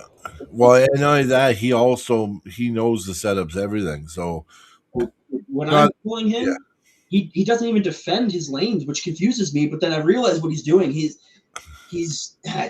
can't even explain it. Man. He's bait and catching. He's baiting you to the point where it's crazy. I can't even put it into words because it would sound stupid if I said it. But like I felt it too with people. Like where you think you have what you want, yeah, and then you realize, oh wait, no, me getting what I want was actually just him getting what he. It's exactly no. Maybe, I hear you. What he wants is just a normal grip. I've had that weird feeling. I had that weird feeling with Sean once when we were. Yeah. You know what? I don't know why. Feel like they have everything they want. Well, yeah, and I had it with Victor too. So when Victor beat me the one time, I'm like, wow, I got everything. I'm like, oh, this is gonna be easy, right? And then he slipped because Victor is the king of slipping. I tried to clamp his thumb and everything didn't work. But it was very I'm pretty good at slipping too. I won't lie. I'm pretty good at slipping too. Yeah. Oh yeah, yeah. And then the thing is in the strap, he still made me feel very comfortable. Like I was like, but it was funny. It was like right as we were ready to go, something changed and I had nothing. And it was just a weird feeling. It only happened to me once, like that, and it was against Victor. Yeah. It was all of us. I went from where I'm going to be ripping him to the pad to all of a sudden he was staring at me and he had me. And it was like, and he just took everything away and then he beat me. The crazy thing with Steph is he never took anything away from me. I stood up, I felt good, but then I just felt his connection way better than mine. Yeah, well, you were even like, with me having what I thought I needed. I'm like, this is going to be an injury. Yeah, you're like, yeah. Dude, I've never been in so much pain than the first time I ever pulled Steph. I've never had more pain in an arm. Well, you were going crazy. You went crazy though. In the middle of the night, like, yeah, but you still made him work for it, so it was awesome. Wow. I mean, if I'm paying money, I got to try. Yeah. No, you did. You did. It was great. Yeah. But that'll be my next match on the left, I think. And if it's not, maybe Brian Martinet. If he ever wants a match, Brian Martinet. I think that's a match too. I think he can out-endurance you. I think he can actually out-endurance you, maybe. But I don't think Mike Perryman. I think you got enough. The Mike, Mike Perryman, yeah. Wait, he beat Chris Gallant in a super match. Yeah, he did. He did at the Good Games. Was it left or right hand? I don't remember. I know Chris had I think he had a right hand with Brian. I thought it was a left. It must have been a left hand with Mike. It was left. I'm pretty sure their match was left. Yeah. I was gonna say there was no one at the Good Games that had two. No, but super Chris matches. won his match. Chris won his one match and lost his other match. Yeah, he won the right hand. That's why I'm. Yeah, he thinking won this the right is- hand. Yeah, Chris's right hand steel, man. Like he's got it. I was gonna say, I don't think there was anyone at the Good Games that had two super matches. Well, I know the one that Chris. Yeah, Then there was. Chris won. There was Cody. Yeah, there was. Yes. Yeah, there was. Chris, Brian, the guy from Dylan Courier. Dylan Courier. Yeah. That guy, Dan Courier. Dylan won both of them too. Yeah. Yeah, there's a few super matches, and they all pulled tournament too. Dylan's crazy strong. Oh, we got Captain Phil Cardy in the house from the East Coast. Hey, brother. But I would pull Mike Carey, man. But I'm pretty sure, I'm not gonna lie to you guys, I'm pretty sure that guy looked like a freaking beast. Yeah, but he's bigger. I'm pretty sure when I saw him, I didn't even think I wanted to have a match with that guy. But I think he's like a 176, though, isn't he? maybe. But I'd have to feel him I'd have to grip up with him like on a practice table just to see. If it's a I'm guy, a bit I of a think he's a little I don't rev beefier. up on Afterpool too much, but if I could just feel what Thomas his hand was Dumas. like, Yeah. it Listen, might be that just too much. Thomas Dumas is going to be pulling at the. Yeah, I bet. Wow, 198? what a young superstar, eh? Yeah. I would not be surprised if he got top 5. Yeah, I think he's in the top 5. I mean, did he get a pin on you? He got a pin on some Eugene or somebody big, or almost. He got a pin on Mason. On Mason. Yeah, that's what it was. Yeah, on Mason. Yeah. I think he's top 5, man. And like I think told he- you, there's some shit that I heard that I think Mason's we're gonna see him get on East versus West soon. And I think Eugene just has to beat Justin and he'll be on there too.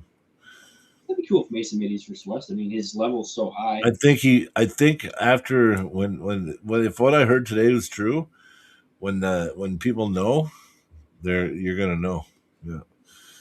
Yeah. So yeah. But I can't say nothing. Yeah. But yeah, no, I think honestly. That's also one of my goals one of these days is to pin Mason in a tournament. One of my goals now is to get on Arm Wars. So next time Arm Wars does a fucking something, I'm gonna fucking harass them and try to get the 3 of us on Arm Wars. Yeah. Wouldn't that be awesome? No, Neil told us what to do, so let's do that. Yeah, first. he did. Highlight reel each, and then Yeah. make sure you send a video of you talking. Yeah. Speaking. Yeah. Well, it's kind of crazy the kind of superstars that Neil gets off of Arm Wars. Like Mendaga. We can all be superstars. He makes superstars though. Neil's made superstars. Some of these guys, like Bogdan Strika, he was known by nobody. Bogdan, the striker, But Stoica. no one even know who he was, and Neil had him at Arm Wars, and he was pumping him up. And then I've been watching. I think Bogdan was one of the first guys I've seen. Yeah, John Therian. No one knew who John Therian was. Savage. Hardly. Yeah, the Savage. I was gonna say, John Alex- Terry and freaking Sylvan. Yeah, and way he was before. part of the Savage search that Neil Pickup did for Arm Wars. That's why he's the Savage. And remember, he beat. You know what? He beat, a legend, Frodo Hoagland, and that was. I his never rise to- knew that. I never knew that Alex Moretus and Bogdan had a match. Alex Moretus also was on. Yes, Alex Moretus pulled Bogdan at Arm Wars. Yes. Mauritius. Yeah, Mauritius or whatever. Yeah. You said it right. You said it. You said it right. I said it once because That's why I heard someone call him in person. I waited to hear someone say is. it in person, and that's what they said. Mauritius. Yeah, but I can't think to say it right all the time. But just because I heard you say it, I could say it right after. But I won't be able to say it. Well, That's right. Yeah. Someone said it that's what you get for having such a hard last name. People may missay Yeah, it. exactly. That's It's Slug it. That's your own fault for having a hard last name. We got easy last names. Yeah, all 3 of us got easy. slug it. Yeah. Parliament, Hey, your Monroe. interesting. Slugger. Yeah, they're all interesting. Cody's favorite You know? nickname, the Slugger. His You know what? his great grandmother was Marilyn Monroe. That's like Sean with the Crusher. You don't. To be honest, there is a way a French person pronounced my last name one time, and I hated it. I'm not going to say it Fluget? because I know every single one of these mother truckers are watching us right now would start calling me by it. I know for a fact they would. That's fair. Hey, listen, I thought that Chris lost a super match too at Battle Zone. That's why I think he had 2 of them. Because I know he won. I seen him win one, but I thought I seen him lose one too. But I think it was lefty. And then in the tournament, I don't know how he did in the tournament though. You know what? Probably Screw it. good. I don't care if people start bugging me about it. The way the French teacher said it, instead of slug it, he said sluge. Sluge. If Mike wants a match, I'll do it. If Mike wants it, I'll do it. Just let me know. Maybe Border Rivals. Give him time to get good enough to beat me. I'm going to Border Rivals, guys. So I'm going to be pulling. I'm going to talk to my. You know what? I'm 60% going. I haven't talked to my wife yet. But once I talk to her, well, because I get her okay, right? Because I got to travel a long way. I'm gonna go to Border Rivals if I'm pulling or not. I want to go support. I've never went though yet. I've never went to one yet, and Travis has offered me every single year. So now there's actually someone calling me out, Dan Hogue from Manitoba. Danny Hogue, good match. Listen, that's a crazy match, and I'll train my ass off for that match because I know for a fact that he ain't going to be he's no pushover. Like, he's strong. He actually got a stop on Bellin at the straps. That impressed me. Yeah. Once Bellin got in the straps, he just ripped him to the pad. But thing is, just to get a stop and get to the strap with Josh, that's impressive right there. Really is. So yeah, I don't. Oh, I also wanted to bring I'm up definitely a little going bit. ready, and I'll be. The only thing is, I can't really get mad at the guy. The guy's a fucking really good, nice guy.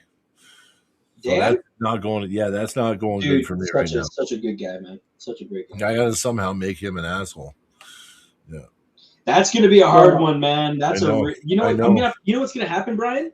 Don't worry about it. I'll come up and I'll put on my acting face and I'll get you in the zone. I won't overdo it, but I'll make it. Yeah. You'll have to do something. Because I'm gonna have to do something. No, because he's definitely not gonna say that. He's so nice. He'll be like, "Oh, Brian, we're gonna have a good time." Yeah, I don't like that. He might be like, "I'll smash it, maybe." But I gotta get mad where I'm like, I don't care who you are. I'm not a bitch, and we're gonna do this. That's how I have to be. Hey, man. I've looked online a few times of ways to get adrenaline going and then not lose it, like how to keep it going. And then I've watched a few arm wrestlers and a few people that we have at our club and stuff. I've tried a few things, and for me, yelling,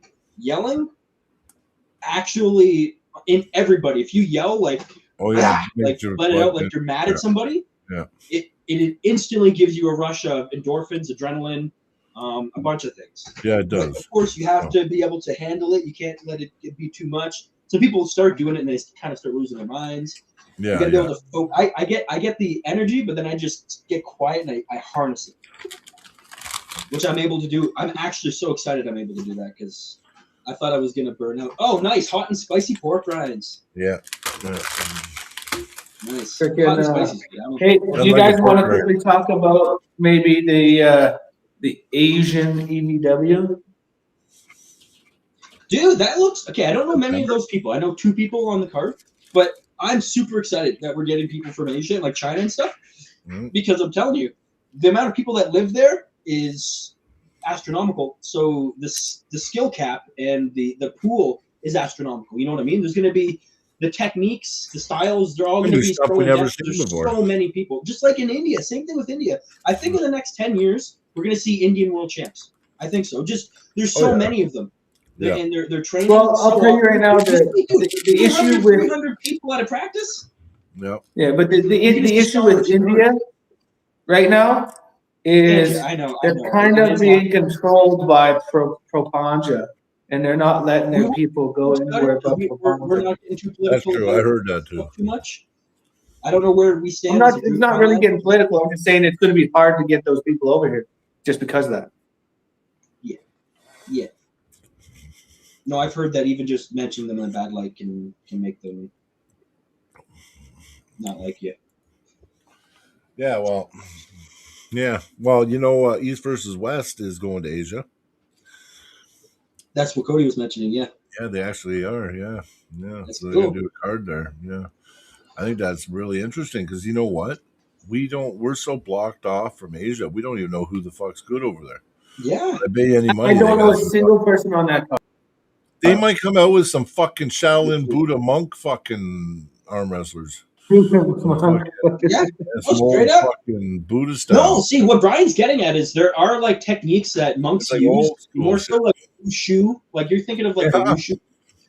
The monks that practice wushu can do back head springs. They can do finger handstands. They can do crazy feats with their body that is They can not bend their possible. arms and their body and weird fucking. They can resist being stabbed by things to a certain Yeah. degree. Like what it is. legitimate taking the human body and spirit and mind and the muscle connection to the maximum. So Yeah. I'm with you, Brian. There might be people that are so in tune with their body that they Yeah. can make their arm a stone and just. Yeah, I guess I we'll that's what see. I'm thinking. I guess I'm we'll thinking our minds might be blown to something different. You know? Yeah. Dude, it's crazy what these monks can actually do when they put their mind to it. I used to watch all that shit. Yeah, I used to watch all the monk movies, but I also the documentaries. Oh yeah, dude. You're not going to be able to do any of that, Brian, with all that Red 40 you're eating. Red 40. Well, Yeah, listen to Roger Simpson. He said your pork Ryan. rinds Oh, have the Red 40 dye in them. I don't recommend eating that's them. not even legal here. No, Brian, it is. It's still illegal here. They just have to put it in your. It's still legal. They just have to put it in your ingredients. Yeah. Tartrazine's still legal. It's just they have to put it. They're cancer-causing chemicals. Right? They're terrible. So what would it be under ingredients? What would the label would be labeled as? There could be special name. It might not say Red 40. It might say aloxamazine. I don't know. It might say some random word. That's another name. Monosodium glutamate. That's something else. Spices, herbs, torula yeast,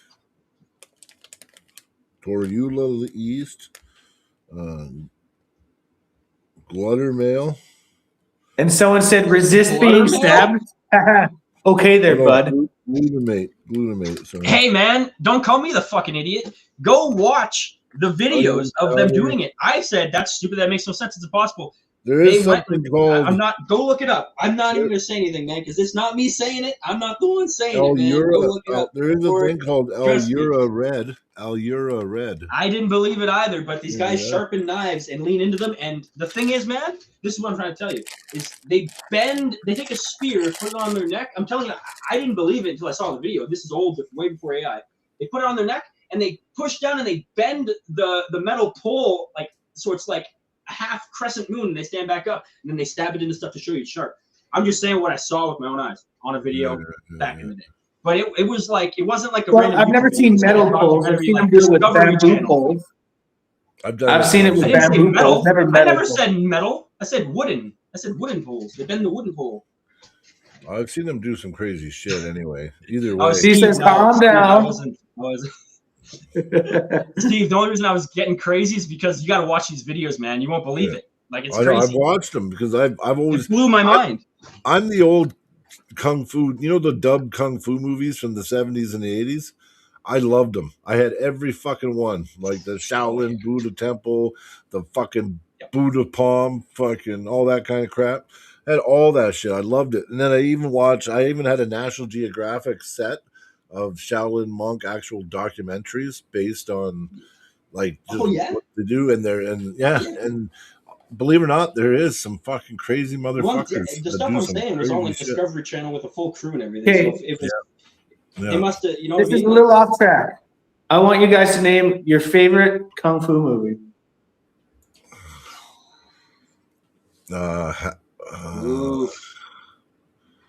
I'll have to say mine is a 4-part series, and it's Ip Man. That's a good one. I'd say Legend of the Drunken Fist. Oh, I know that one.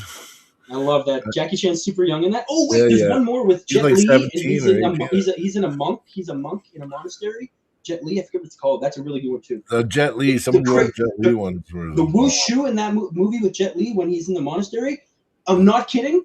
Is the best wushu possible a human can do. I'm not kidding. These guys do the craziest wushu possible known to man in that movie. It's insane. Yeah, there was like once upon a time. He said Bloodsport is number one. I like Let's- Bloodsport, man. Hey, Bloodsport was fucking Dude, one there's of some my. good. When There's I was some a really good kid, ones now. I loved Bolo. You had Bolo, the guy that fought Van Damme. Fuck that movie's iconic, man. Dude. Bloodsport. Rob Van is- Dam. Dude, is that the one where he dances like a fool? and yes, and he's got his friend. Oh you know, my- like the real. Oh you know, my like God, the yeah. long-haired, curly-haired guy, but friend of his. I He's love got- that movie so much. What Yeah, a, what he's a, got, what like, a this What great would you say giant- for what you would consider as like a little bit more realistic kung fu movies? I like the, Like, yeah, the one. there's with, those kung fu movies where they fucking like fly and fucking they like kick What? each other like 39 times in the air while floating. Mine was the Shogun or whatever. The one with it's called The Last Shogun. No, not The Last Shogun. It's an old, early '80s one. It's the Shogun, Right. and it's got ninjas, and it's got monks and everything in it. And they might know use this it one, in a Ryan. lot of rap songs. They're always Yeah. like Wu-Tang Clan always used it. Anyway, I can't think of it, Apparently but I he- watched so many of them anyway. So I loved them all anyway. They were all good. Apparently he dances like a fool in Kickboxer, Joe Nello said, not in Yeah, in Bloodsport. Lionheart Oh, okay. too. I think was it Lionheart? I think Joe knows which one I'm talking about. It's hilarious. Yeah, he had like gray Absolute dress fool. pants on or something. Dude, he's like he's doing some weird like I don't even. even know what the heck he Yeah, did. He's with a like wife clapping his beater. face, Yeah, dude. I It's remember like the it. whitest dance known to man. It's crazy. I did like, you know what? He was so gimmicky his movies though, but they all worked, man. Like Lionheart, where he Yeah. got blackmailed in to be a fucking professional cage fighter, and Hey Brian, have you ever seen this one movie? It's really it has that super famous woman from back in the day that was really good martial artist. She's a bit older, but the movie was about like a tower that went up like 100 feet, and they had to like fight on the way up to the tower. You like kicked off and you fall. And there was like clans, like families. I think okay, yeah, I think I Which know. one's that? Which one is that? There's 'Cause a that lot one's of weird actually ones. that Those one are has some crazy. really good kung fu in it, like really good moves. Like they have, Yeah. dude, they did like a front flip axe kick. And the Yeah. person like flipped around and like caught. It was the craziest thing I've ever seen. Yeah, It might have been on Hey, wires. you know what? Guys, I think we've all forgotten about the number one kung fu movie. Kung Fu Number Panda. one. Enter the Dragon. yeah, Oh, Enter the I thought you were gonna say Dragon. Enter the Dragon. Enter the Dragon's pretty No. good. I'd say that's the most realistic. Enter the Dragon. That's really realistic. I was just joking and I said Kung Fu Panda. That is funny though. I never thought about I know. I mean, Rumble in the Bronx. Yo. Rumble in the Bronx. Yeah, Rumble in the Bronx.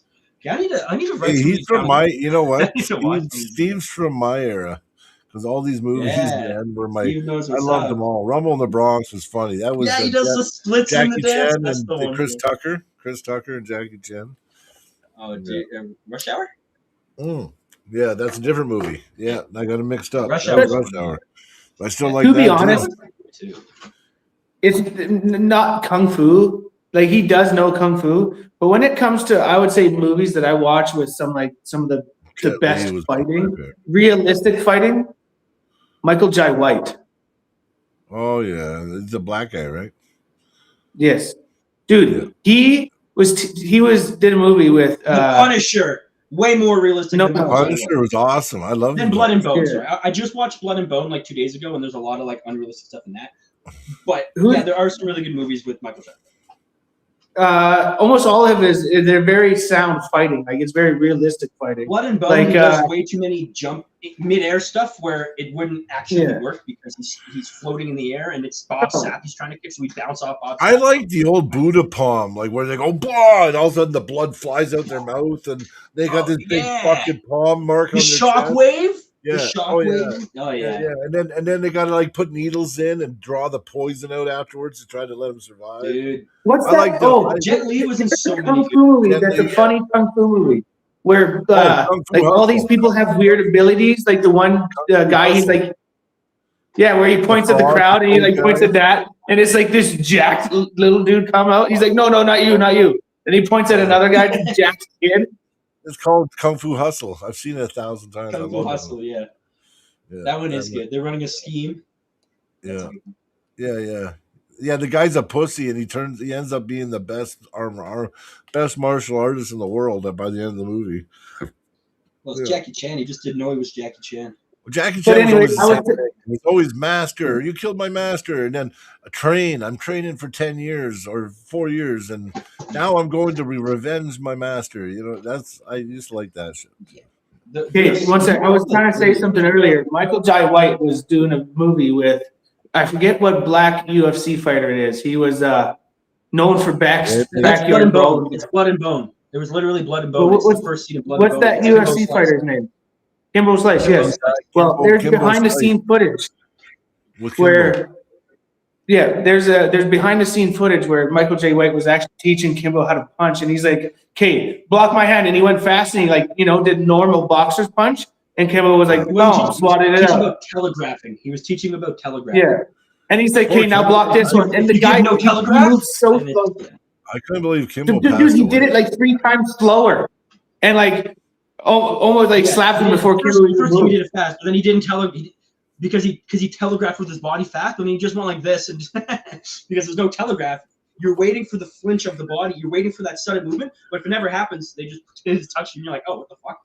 Yeah. To be honest, So if I was going to get taught by trains someone how to you, do striking, I think Michael Jai White would I be go right with up there. someone who fights for a living, not someone who acts for a You living. want somebody, yeah. Dude, did you know Michael J. White has, I think, like 4 black belts? He's a real fighter. Sure, He trains with He doesn't UFC. fight He for a even living. He treats. doesn't fight for a living. I'm saying I would go with someone who fights for a living. Yeah. For Professional sure. career fighting, not, you know what I mean? Personally. Here, Yes, but you got to think like even like Conor McGregor or something. Gaethje. Who do you got, Gaethje or Tapora tonight? Ooh. I Who do you got, never go Cody? against Gaethje. I never go But against. Tapuria hasn't lost yet. He's just been knocking everyone out. Just I know. That's why it's going to be amazing because Gaethje just goes toe to toe. Dude, and he's like half out like this, and he comes in like this. And I just can't knocks believe someone. Gaethje's not brain dead by now. Actually, Dude, Gaethje punches with like this part of his hand half the Yeah. fight because he gets so tired. He's just throwing, but this actually does a lot of damage when he hits them. I've seen him rock them. He like hits them like that, and they're like, "Fuck, you're rock." Karate Kid. I don't know if we He can did do 1, that. 2, and 3. I like Didn't we see Karate Kid. you know what? Wax on, wax off. Wax on, Yeah. wax off. Well, Karate Kid 1, 2, and 3 is pretty damn good. Did you know there's a Karate Kid 4 with a girl, and it actually has Mr. Miyagi in it? Listen, I've heard of it. Karate I've heard of it. I never was watched it. I'm pretty sure it's Sandra Bullock. Wasn't Really? Karate Kid 3 was with Will Smith's son, wasn't it? No, No, there's Karate Kid that's 1, called 2, the and Karate 3. Kid, and he knows kung fu. Yeah. Yeah. No, yeah, there's it was- Karate Kid 1, 2, 3 Yeah, with Daniel Russo. Then the Karate Kid 4 is with Sandra Bullock, and then there's the new Karate Kid with Will Smith's son. Now there's another Karate Kid with Jackie Chan from he comes to Asia, and they bring Daniel Russo back to help train this kid. Oh, Apparently, Jackie Chan was friends with Daniel Russo's Mr. Miyagi, like trainer Mr. Miyagi, and he came Daniel back to find Russo, Daniel like now, Russo. he's like an old man. Daniel Russo's 60-something years old. Yes, but he's in another movie with Jackie Chan with the Karate Kid, Well, and it follows the line. at least It's already out. Yeah, Karate Kid Legends. Yes, it follow basically it like follows the line where, like, I would say Cobra Kai is in between, or like it's like in that later in his years kind of storyline. Gotcha. Okay, so it's after Cobra Kai. Cool. I didn't even know. Thanks for telling me. I'll have to watch it. I never would have saw that. I would have saw that 10 years later. Been like, what the? All right, guys, I'm gonna head out. But look up the one with I think it's Sandra Bullock is in the 4th Karate Kid with actual Mr. Miyagi in it. I gotta go make some food. Yeah, no worries. Yeah, you know what? We're just I just got Yeah, home. now we're bullshit. we're gonna do a lot more. We're gonna do a few more episodes. We're gonna be back Tuesday. Yeah. I think I have a couple things I want to talk about, but it'd be better when I'm not so tired anyway. And then we'll start promoting these super matches for Lethbridge because we're gonna do the live stream from Through the Fingers. And I might buy that Insta 360 view camera before then. Mhm. And if I get that's gonna be a game I want to changer. get one for my bike eventually too. Yeah, that would be Hey, Zach, yeah, since for sure. since you can't be in anyone's corner for the match this weekend, you should film. On the Yeah. 20th? Yeah, I can help with that too. Yeah, I can help. Well, you're film going to be in my stuff. corner. Everybody, Zach won't Yeah, be in okay. anyone's corner because I Are know you Zach pulling- won't be in anyone's guys corner. ready to see some shredded abs? Okay, peace out. You're shredded everywhere. You don't have no body fat. I'm not that shredded right now. Dude, if anyone thinks I'm shredded, you should. Matt Mask blows my body away. Like his yeah, Matt looks I like he's agree. I like like at a that freaking bodybuilding show, man. The guy's so freaking massive. Oh, I know. He's got muscles built from like 40 years of just power. I'll get there one day. You'll see. Yeah. One day I'll be. You'll get there. One day, my shelf right here, dude. My shelf used to be like this when I flexed. Now look at it. See that? One day it'll be all the way down to here like Matt. Just look at my left. My left's nowhere. Look out! I got no left because I. Bro, just think about how much weight you lift. Think Think about how much actual gym stuff you do. None. I know. That's what I'm saying. Well, I'm just trying to get to my potential in arm, like my technical potential first. And Well, I think you know what? I think you're a lot further technically than you think, Zach. And I think right now, I think small increments to your overall power would do a lot. And I think actually, if you actually just got a little stronger, packed on a couple more pounds of muscle, I think the 154 class, I think you really could make a run in that class. And you know what? Zach wouldn't even need to pay for goddamn gym membership. He would just have to come over after 6 and I'd let him use my gym. Mm-hmm. That's fair. Definitely. You're kind of like a home gym So setup here. free gym training. I've got a even me bench and press, Sean, bars, yeah. freaking weights. I got plates. I got pull-up bars. I got a bunch of bands. But see, the thing is, Zach, not Cody's, obviously. I got all the handles you would ever need. I got the pulley system. I got a 4-post squat rack. I got a side pressure machine, a table. I got dumbbells. Ali I says even now have. They can do 200 pounds on side pressure. gym weights are Nobody- for the weak. Prove everybody wrong. You wait for it. And this is going to be 200 pounds on the increased size or the lowered size or whatever it is, so it's harder. Yeah. You know what? We can't even listen to Ali. Side pressure at 154. Ali did nothing but gym weights for the longest time. He just got a new outlook on how to train. And You know the training you go to, you're screwed. now he's shut in gym weights. Goodbye. Okay, guys. I'm gone too. Peace. You have a good night, Cody. Talk to you soon, bro.